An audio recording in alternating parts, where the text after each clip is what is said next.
Here you will see later a very nice return on investment that we got this year as well, taking us to, for the first time in the history of PPS Namibia, over the 2 billion mark here in Namibia.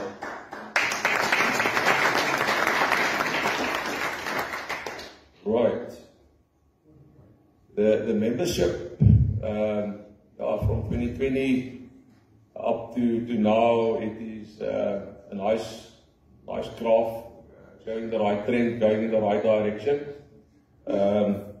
We are experiencing in the last 3 years, one of our strategies was, when I started, is to be more diversified and bring in more younger members. When I started there 6 years ago, the member profile was sort of my age, so we said, look, for the long-term sustainability of the business, you need to bring in a lot of young members and diversified, get a portfolio that is diversified in answering to all those diversification criteria.